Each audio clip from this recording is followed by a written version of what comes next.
क्या है सुरक्षा? क्या सुरक्षा को कितने पार्ट्स में डिवाइड किया गया है? सुरक्षा कितने तरीके की होती हैं? क्या है अपारंपरिक धारणा और क्या है पारंपरिक धारणा? अपारंपरिक धारणा के अंतर्गत किन किन विषयों को रखा गया है? इसी के साथ साथ पारंपरिक धारणा में किन किन विषयों को शामिल किया गया है? तो hello everyone, this is Seema your polity educator. आज हम क्लास 12 का चैप्टर 7 पढ़ने वाले हैं, समकालीन विश्व में सुरक्षा। इसका पार्ट 3 पढ़ेंगे। इसके पहले हम 2 पार्ट की वीडियो आपको प्रोवाइड कर चुके हैं। तो अगर आपने पार्ट 1 और पार्ट 2 की वीडियो नहीं देखी है तो पहले उन वीडियो को देख लीजिए, उसके बाद में पार्ट 3 की वीडियो को आप देखिए। और अगर आपने मेरे चैनल को लाइक शेयर सब्सक्राइब नहीं किया है तो प्लीज़ लाइक शेयर सब्सक्राइब कर लीजिए और बेल आइकन प्रेस करना बिल्कुल ना भूलिए। तो चलिए स्टार्ट करते हैं आज का चैप्टर 7। चैप्टर 7 के पार्ट 1 में हमने सिक्योरिटी क्या है इसके बारे में पढ़ लिया था। इसके साथ साथ में पारंपरिक धारणा क्या है। पारंपरिक धारणा के अंतर्गत जो बाहरी सुरक्षा है, एक राष्ट्र की बाउंड्री है और दूसरे राष्ट्र की बाउंड्री है, उन दोनों बाउंड्री के बीच में किन किन मुद्दों को रख सकते हैं सुरक्षा को लेकर के, इस चीज़ के बारे में हम पढ़ चुके थे। इसी के साथ हमने पारंपरिक जो धारणा थी, बाहरी सुरक्षा थी, उसको बरकरार कितने तरीक़ों से हम रख सकते हैं इसके बारे में भी पढ़ लिया था, जैसे कि आत्मसमर्पण, शक्ति संतुलन और संगठन या फिर गठबंधन बनाना। आज हम पढ़ने वाले हैं सुरक्षा की अपारंपरिक धारणा। सुरक्षा की अपारंपरिक धारणा। और इसी के पहले जो पारंपरिक धारणा थी उसमें जो हमारी आंतरिक सुरक्षा थी कि अपने राष्ट्र की हम आंतरिक सुरक्षा को, यानी कि अपने राष्ट्र की जो संप्रभुता है, स्वतंत्रता है, इसको बनाने के साथ साथ में जो हमारे राष्ट्र है उसके अंतर्गत जो चीज़ें आ रही हैं, जो प्रॉब्लम्स आ रही हैं, जो परेशानियां आ रही हैं, उनसे निपट के अपने राष्ट्र को किस तरीके से सुरक्षित बनाएं, इसके बारे में भी पढ़ लिया था। युद्ध हमें किन स्थितियों में करना चाहिए और कब करना चाहिए, इसके बारे में भी हम विचार विमर्श कर चुके हैं। तो फ्रेंड्स, आज की वीडियो में हम सुरक्षा की अपारंपरिक धारणा के बारे में पढ़ने वाले हैं। सुरक्षा की अपारंपरिक धारणा सिर्फ सैन्य खतरों से संबंधित नहीं, इसकी शुरुआत होती है पारंपरिक सुरक्षा की धारणा के भीतर स्वीकार किए गए संदर्भी सुरक्षा किसकी पर सवाल उठाकर। ठीक है, जो सुरक्षा की अपारंपरिक धारणा है वो जो सैन्य खतरे हैं उससे संबंधित नहीं है, यानी कि जो किसी भी कंट्री की मिलिट्री पावर है वो दूसरी कंट्री की मिलिट्री पावर के बराबर है, उससे ज़्यादा है या उससे कम है, इससे हमें कोई इसमें फ़र्क नहीं पड़ता, हम इसके बारे में बात नहीं कर रहे हैं। तो सुरक्षा की जो अपारंपरिक धारणा है इसमें हम जो राष्ट्र है, वो जो संदर्भी राष्ट्र है, उस पर किस तरीके की सुरक्षा या फिर उसे किस तरीके का खतरा के बारे में पढ़ेंगे। ऐसा करते हुए सुरक्षा किन खतरों से सुरक्षा और सुरक्षा के तरीके पर भी प्रश्न चिन्ह लगाया जाता है।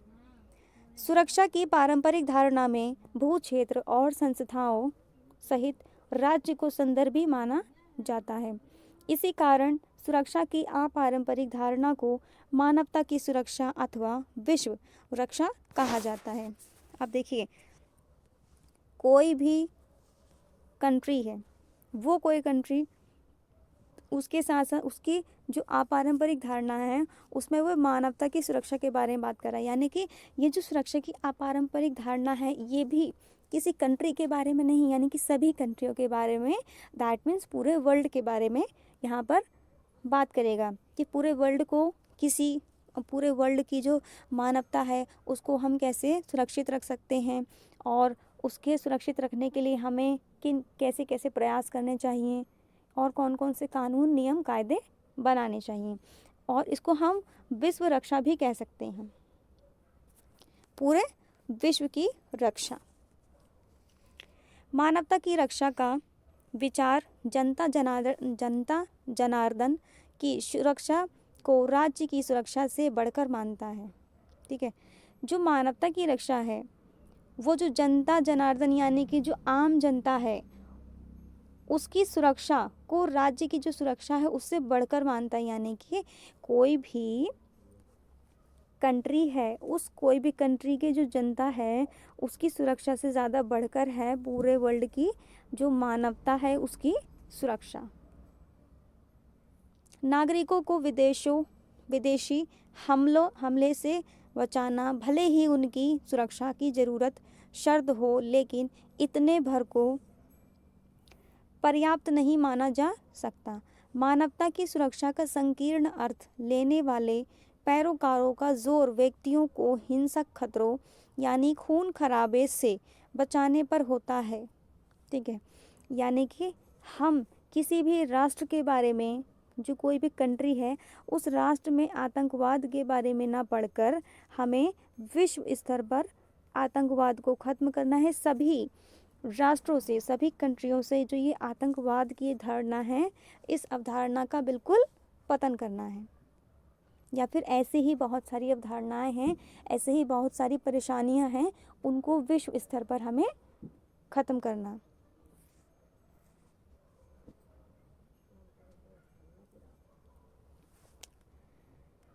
सुरक्षा का व्यापक अर्थ लेने वाले पैरोकारों का तर्क है कि खतरों की सूची में अकाल, महामारी और आपदाओं को भी शामिल किया जाना चाहिए।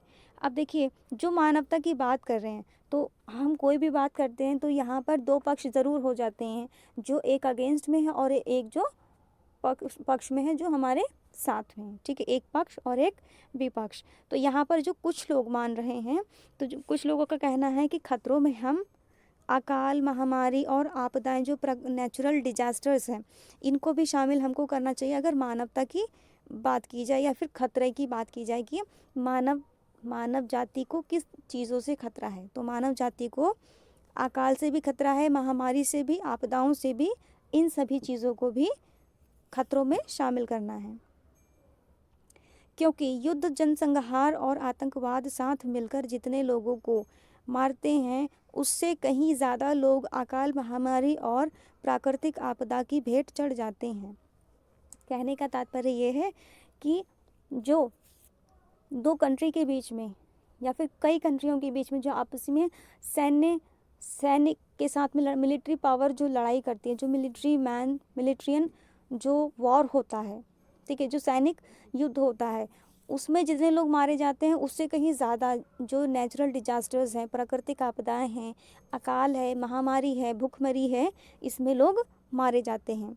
ठीक है, इसलिए जो ये खतरे हैं, इन खतरों को भी हमें ऐड करना है और इन खतरों से बचने के लिए विश्व मानव जाति को सुरक्षित रखना है। विश्वव्यापी खतरे जैसे वैश्विक ताप वृद्धि, ग्लोबल वार्मिंग, अंतर्राष्ट्रीय आतंकवाद तथा एड्स और बर्ड फ्लू जैसी महामारियों के मद्देनज़र 1990 के दशक में विश्व सुरक्षा की धारणा उभरी। ठीक है, और जो विश्वव्यापी खतरे हैं, यानी कि जो पूरे वर्ल्ड को लेके हैं, पूरे वर्ल्ड की अगर बात की जाए, ठीक, पूरे वर्ल्ड की अगर बात की जा रही है, तो इसमें जो मुख्य खतरे हैं वो खतरे कौन से हैं? जो मुख्य खतरे हैं वो कौन से हैं? मुख्य खतरे हैं जैसे बर्ड फ्लू हो गया, स्वाइन फ्लू हो गया और अंतर्राष्ट्रीय आतंकवाद हो गया। ठीक है, इसके साथ में HIV, एड्स जैसी महामारी है ना, तो इनको भी हम खतरे के रूप में देखें और इनसे सुरक्षित होने के लिए और सुरक्षा प्रदान करने के लिए कुछ ऐसे नियम, कायदे, कानून बनाएं जिससे इनसे सुरक्षा मिल सके। अब हम यहाँ पर पढ़ेंगे खतरे के नए स्रोत, यानी कि कौन कौन से ऐसे सोर्सेस हैं जिनसे हमें खतरा है और उनसे बचने की हमें ज़रूरत है। सुरक्षा की अपारंपरिक धारणा के दो पक्ष हैं, मानवता की सुरक्षा और विश्व सुरक्षा। ये दोनों सुरक्षा के संदर्भ में खतरों की बदलती प्रकृति पर जोर देते हैं। ठीक है, अब जो सुरक्षा की अपारंपरिक धारणा है, इसके दो पक्ष हैं। एक तो हमें मानव जाति की सुरक्षा करनी है और दूसरी विश्व सुरक्षा, यानी कि पूरे वर्ल्ड को सुरक्षित रखना है जितने भी जिस भी प्रकार के खतरे हैं उन सभी खतरों से। तो एक एक करके पढ़ते हैं। तो सबसे पहला है, हम पढ़ रहे हैं आतंकवाद। ठीक है, आतंकवाद का आशय राजनीतिक खून खराबे से है, जो जानबूझकर और बिना किसी मुरोवत के नागरिकों को अपना निशाना बनाता है। कोई राजनीतिक संदर्भ या स्थिति नापसंद हो तो आतंकवादी समूह उसे बल प्रयोग अथवा बल प्रयोग की धमकी देकर बदलना चाहते हैं। ठीक है, जो ये आतंकवाद है इसमें बेसिकली क्या होता है, कुछ एक ऐसा समूह होता है जो आतंकवादी होता है कि जो देश में ऐसे परिस्थितियां सामने लेकर आता है जो परिस्थितियों में भय हो, डर हो और संघर्ष की स्थिति उत्पन्न हो। और जो ये आतंकवादी होते हैं इनके पसंद की जो पॉलिसीज़ नहीं होती, कोशिश करते हैं कि बल प्रयोग करें, यानी कि सभी आम जनता के ज़रिए सरकार को फोर्स करें अपनी बात मनवाने के लिए। जनमानस को आतंकित करने के लिए नागरिकों को निशाना बनाया जाता है और नागरिकों के असंतोष का इस्तेमाल राष्ट्रीय सरकारों अथवा संघर्षों में शामिल अन्य पक्ष के खिलाफ करता है। ठीक है, वही जो आतंकवादी समूह होता है वो आम जनता को परेशान करता है और आम जनता के ज़रिए वो सरकार को अपनी बात मनवाने के लिए ज़बरदस्ती करता है।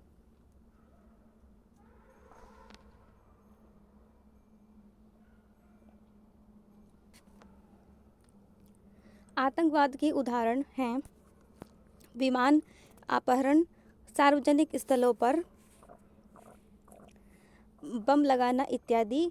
गुजरे वक्त में आतंकवाद की अधिकांश घटनाएं मध्य पूर्व, यूरोप, लातिनी अमेरिका और दक्षिण एशिया में हुई। अब देखिए, जो आतंकवाद के उदाहरण हैं, हम आतंकवाद किन किन चीज़ों को कह सकते हैं, जैसे कि जो फ्लाइट होती हैं उनका हाईजैक कर लेना, विमान अपहरण, या सार्वजनिक जो जगह हैं, जो बेसिक सार्वजनिक जगहें हैं उन जगहों पे बम रख देना। ठीक है, परमाणु हथियार रख देना, जैसे कि स्कूल हो गया, कॉलेज, हॉस्पिटल, रेलवे स्टेशन, ठीक है, हवाई अड्डे, ऐसे। अब हम सेकंड पढ़ेंगे, जिससे सुरक्षा की जो अपारंपरिक धारणा है इसके नए स्रोत के रूप में सामने आ रही हैं ये परेशानियाँ। मानव अधिकार, मानव के अधिकार कौन कौन से होने चाहिए, कौन से अधिकारों को हम मानव अधिकार में की लिस्ट में, की सूची में ऐड करेंगे और कौन कौन से अधिकारों को हमें इससे अलग रखना है। मानव अधिकारों को 3 कोटियों में रखा गया है। पहला, राजनीतिक अधिकार, यानी कि अभिव्यक्ति और सभा करने की आज़ादी। कोई भी व्यक्ति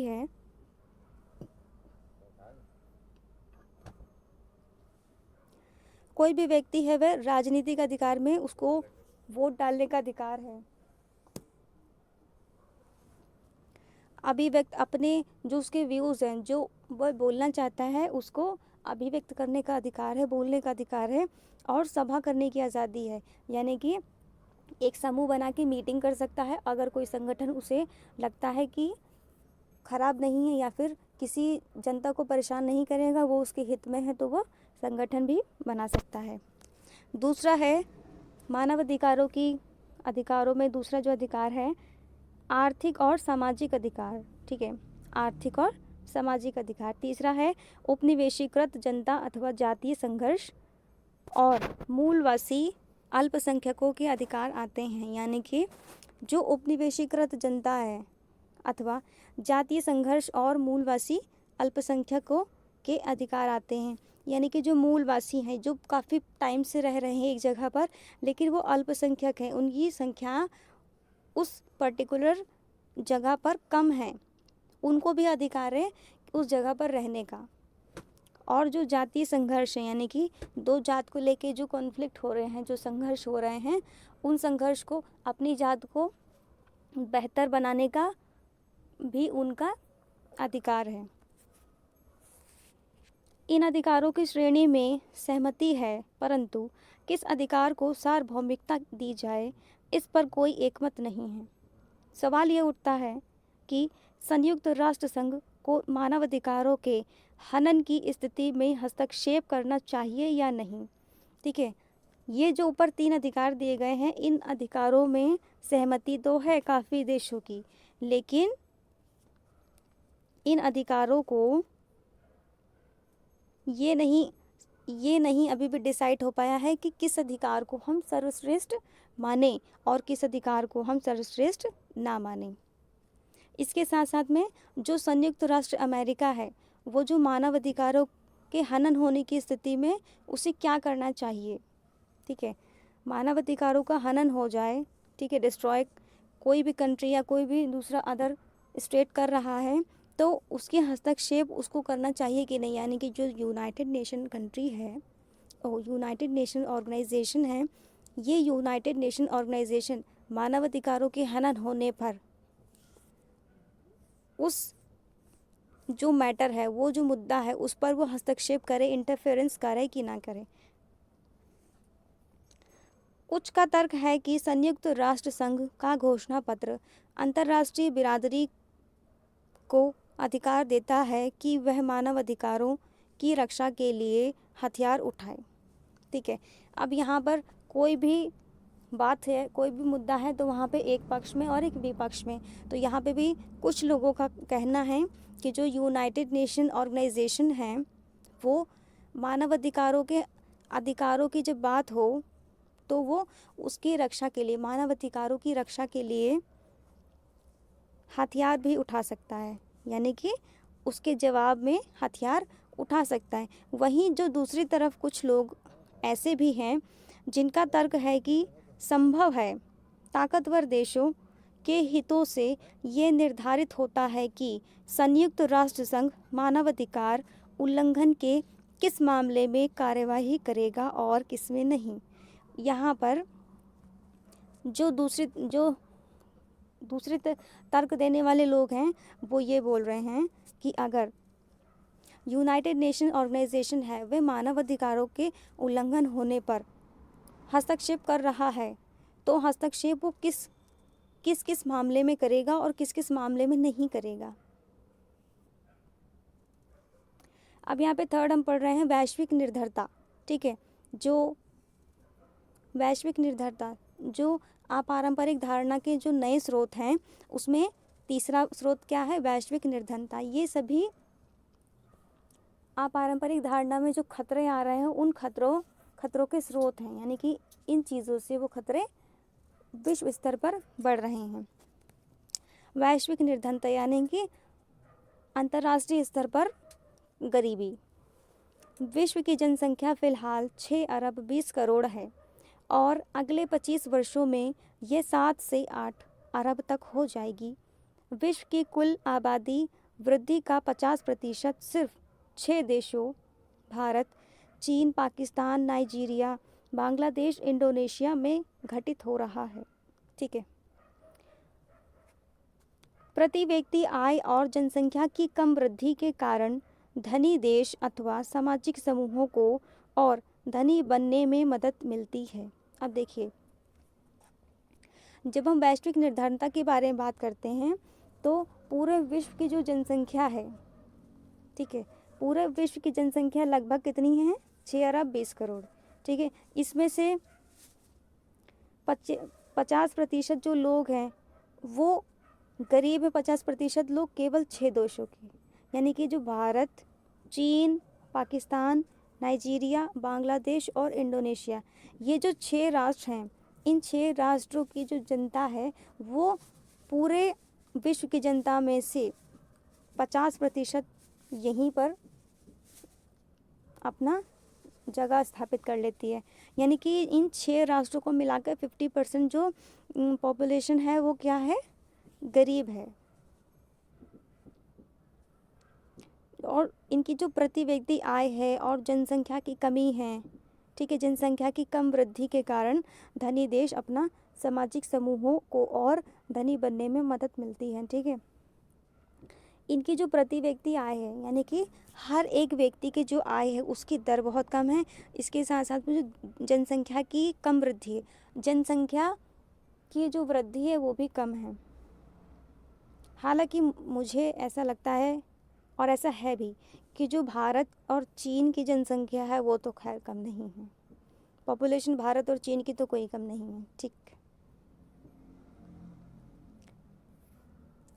विश्व स्तर पर यह असमानता उत्तरी गोलार्ध के देशों को दक्षिणी गोलार्ध के देशों से अलग करती है।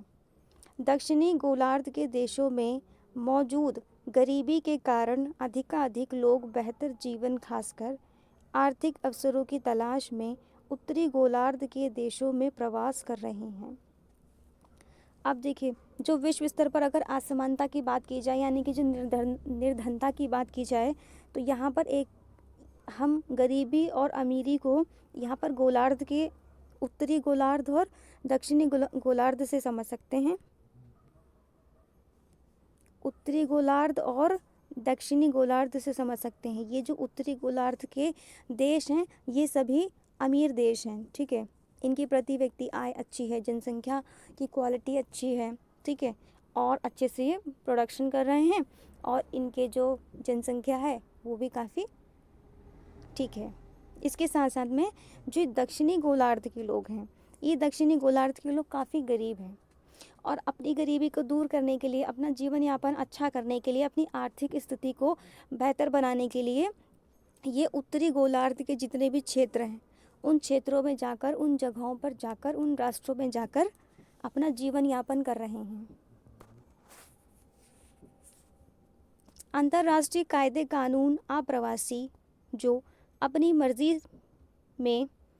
मर्जी से स्वदेश छोड़ते हैं। अब देखिए, आप्रवासी कौन होते हैं? जो अपनी मर्जी से अपना देश छोड़ देते हैं, ठीक है।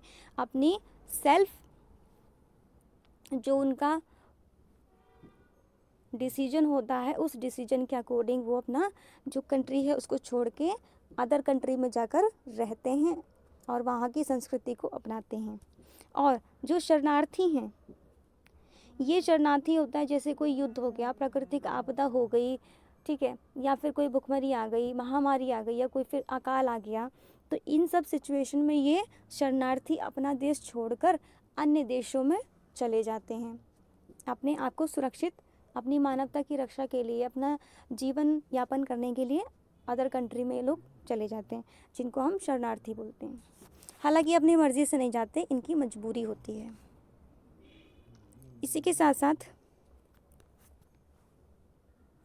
ठीक है, में भेद करते हैं। सामान्यतः उम्मीद की जाती है कि कोई राज्य शरणार्थियों को स्वीकार करेगा, लेकिन उन्हें आप्रवासियों को स्वीकार करने की बाध्यता नहीं होती। अब देखिए, जैसे हम अंतर्राष्ट्रीय स्तर पर सभी चीज़ों के बारे में, अंतर्राष्ट्रीय स्तर पे जितने भी खतरे हैं उनके बारे में पढ़ रहे हैं, ठीक है, किसी एक कंट्री को लेकर नहीं पढ़ रहे हैं।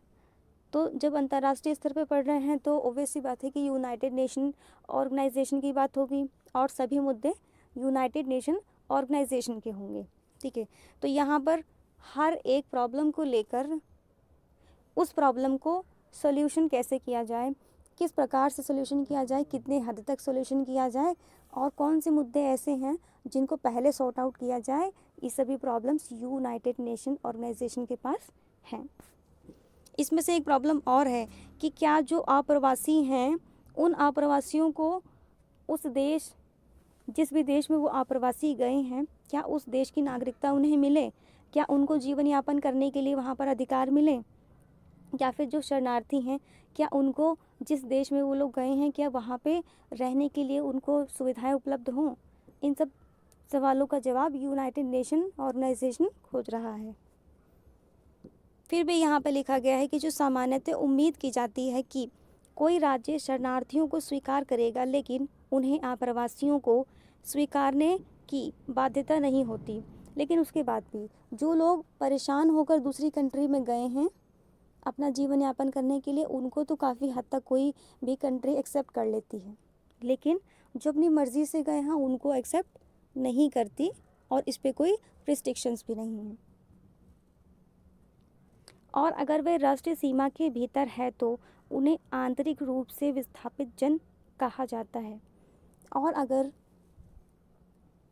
कोई भी व्यक्ति अपने ही कंट्री में है बट दूसरे स्टेट में चला गया है तो उसे आंतरिक रूप से विस्थापित जन कहा जाएगा, ठीक है। मान लीजिए ये इंडिया है और इंडिया के किसी स्टेट, कोई व्यक्ति है इंडिया के किसी स्टेट दिल्ली में रहता था, ठीक है, अब वो दिल्ली से चला गया है और वो यूपी में रहने लगा है, तो वो आंतरिक रूप से विस्थापित जन कहलाएगा। ठीक है, वो कोई आप्रवासी या शरणार्थी नहीं कहलाएगा। हालांकि अगर कोई इंडिया में रहता था और किसी प्रॉब्लम की वजह से, किसी परेशानी की वजह से वह दूसरी कंट्री में चला गया है, तो मान लीजिए वो अमेरिका चला गया, ठीक है, प्रॉब्लम की वजह से, ठीक है, किसकी वजह से, प्रॉब्लम की वजह से, तो उस व्यक्ति को हम क्या कहेंगे, शरणार्थी। क्या कहेंगे हम, शरणार्थी। और कोई इंडिया का व्यक्ति है और वो अमेरिका गया है अपनी स्टडी के लिए, या फिर अपने हेल्थ को अच्छा करने के लिए, या फिर कोई अपना स्टेटस अच्छा करने के लिए, ठीक है, आर्थिक रूप से खुद को मजबूत करने के लिए, एजुकेशन गेन करने के लिए, तो वो आप्रवासी कहलाएगा। क्या कहलाएगा, आप्रवासी। ठीक है, समझ में आया। सन 1990 से 1995 के बीच 70 देशों के मध्य कुल 93 युद्ध हुए और इसमें लगभग 55.5 लाख लोग मारे गए। अब देखिए, इन 5 सालों में कम से कम 93 युद्ध, यानी कि 93 वॉर्स हो गई, जिसमें से 55.5 लाख लोग मारे गए। इन युद्धों के कारण कई व्यक्ति, परिवार और कभी कभी पूरे समुदाय को सर्वव्याप्त भय का सामना करना पड़ा और वह मजबूरन जन्मभूमि को छोड़ते हैं। यानी कि जब कोई युद्ध होता है, कोई अकाल आता है, कोई महामारी आती है, तो ऐसी स्थिति में व्यक्ति अपने आप को सुरक्षित करने के लिए दूसरी देश में या फिर दूसरी जगह पर चला जाता है। अब इसका जो चौथा है स्रोत, उसके बारे में पढ़ेंगे, महामारी या फिर बीमारी। ठीक है, आपने देखा होगा काफ़ी सारी ऐसी बीमारियां हैं जो तेज़ी से फैलती हैं। अभी हाल ही का हम एग्जाम्पल ले लें तो कोविड-19 हो गया। ठीक है, इसके पहले एक बार पोलियो भी आया था, प्लेग भी आया था, HIV, एड्स, ये काफ़ी सारी ऐसी बीमारी है जो एक महामारी बड़े स्तर पर हमारे देश में या फिर बहुत सारे कंट्रीज़ में सामने आई थी देखने को। तो चलिए पढ़ते हैं इनके बारे में। HIV, एड्स, बर्ड फ्लू और SARS, severe acute respiratory syndrome SARS जैसी महामारियां आप्रवास, व्यवसाय, पर्यटन और सैन्य अभियानों के जरिए बड़ी तेज़ी से विभिन्न देशों में फैली हैं। ठीक है, अब ये प्रॉब्लम्स, कोई भी एक बीमारी है दूसरे देश में कैसे पहुंच जाती है, या तो कोई एक देश का व्यक्ति दूसरे देश में पर्यटक के रूप में घूमने गया है, ठीक है, या फिर वहाँ पर अपना व्यापार करने गया है, और या फिर वो एक वहाँ पे किसी प्रॉब्लम के थ्रू शरणार्थी के रूप में गया, या फिर एक आप्रवासी के रूप में गया है। ठीक है, तो लोगों के एक दूसरे से, एक देश से दूसरे देश में आदान प्रदान, आना जाने से ये बीमारी, महामारियाँ फैलती हैं। इन बीमारियों के फैलाव को रोकने में किसी एक देश की सफलता या असफलता का प्रभाव दूसरे देश में होने वाले संक्रमण पर पड़ता है। ठीक है, कोई भी एक कंट्री है, उस कंट्री में कोई बीमारी फैल रही है और उस कंट्री की सरकार उसको कितनी तेज़ी से हैंडल कर पा रही है उस सिचुएशन को, तो उसकी सफलता और असफलता पर जो अन्य कंट्रियां हैं, जो दूसरी अदर कंट्रीज़ हैं, उन पर इस चीज़ का प्रभाव भी पड़ता है, इफ़ेक्ट पड़ता है। सन 2003 में फैली महामारी को उत्तरी अमेरिका तथा दूसरे औद्योगिक देशों में उपचार की नई विधियों के कारण 1990 के दशक के उत्तरार्ध के वर्षों में HIV, एड्स से होने वाली मृत्यु की दर से तेजी से कमी आई है। सन 2003 में जो ये बीमारी फैल गई थी, HIV, एड्स, ठीक है, इन बीमारियों को काफ़ी हद तक, नहीं सॉरी, जो 1990 में ये बीमारियां फैली थी, इन बीमारियों को काफ़ी हद तक कंट्रोल करने में सफलता प्राप्त हुई है। लेकिन अफ्रीका जैसे गरीब इलाके के लिए ये उपचार कीमत को देखते हुए आकाश कुसुम घटक साबित हुआ है। यानी कि जो अफ्रीका जैसे राष्ट्र हैं, कंट्रीज़ हैं, ये इतने गरीब देश हैं कि इन बीमारियों को हैंडल करने में, इन बीमारियों पर जीत हासिल करने में उन्हें बड़ी परेशानी होती है और वह उनके लिए एक बहुत मुश्किल कदम है। एबोला वायरस, हेंटा वायरस और हेपेटाइटिस सी कुछ नई महामारियां उभरी हैं। टीबी, मलेरिया, डेंगू बुखार और हैजा जैसी पुरानी महामारियों ने औषधि प्रतिरोधक रूप धारण कर लिया है और बर्ड फ्लू के कारण कई दक्षिण एशियाई देशों को मुर्ग निर्यात बंद करना पड़ा है। यानी कि जो हेपेटाइटिस सी, हेपेटाइटिस बी, ऐसी जो प्रॉब्लम्स थी और जो टीबी, मलेरिया, डेंगू, ये सभी महामारी थी, इन महामारियों के रोग प्रतिरोधक क्षमता धीरे धीरे हमारे दवा और जितनी भी मेडिसिन्स हैं उसमें उपलब्ध हो गई हैं। अब आखिरी हम पढ़ने जा रहे हैं वैश्विक ताप वृद्धि। ठीक है, जो सुरक्षा के नए स्रोत थे, यानी कि सुरक्षा के लिए जो नए स्रोत थे जिनसे हम सुरक्षा प्राप्त कर सकते हैं और जिनसे हमें बच के रहना है, उसका लास्ट है वैश्विक ताप वृद्धि। सुरक्षा की धारणा में विस्तार करने का यह मतलब नहीं है कि हम हर तरह के कष्ट या बीमारी को सुरक्षा विषयक चर्चा के दायरे में शामिल करें। अर्थात अगर किसी मसले से संदर्भी राज्य अथवा जनसमूह के अस्तित्व को खतरा हो तो उसे सुरक्षा का मसला कहा जा सकता है। ठीक है, हम किसी भी परेशानी को, किसी भी खतरे को नहीं कह सकते कि वो अंतर्राष्ट्रीय स्तर का है, लेकिन वही खतरा मानवता के लिए हानिकारक हो या मानव जाति के विनाश कर दे, या फिर कोई ऐसा खतरा हो जो शरणार्थियों को बढ़ा दे, तो इन सभी खतरों को हम ऐसा खतरा मानेंगे जिससे हमें सुरक्षा प्राप्त करने की ज़रूरत है, जिससे हमें सुरक्षा प्राप्त करने की ज़रूरत है, चाहे इसकी प्रकृति कैसी भी हो।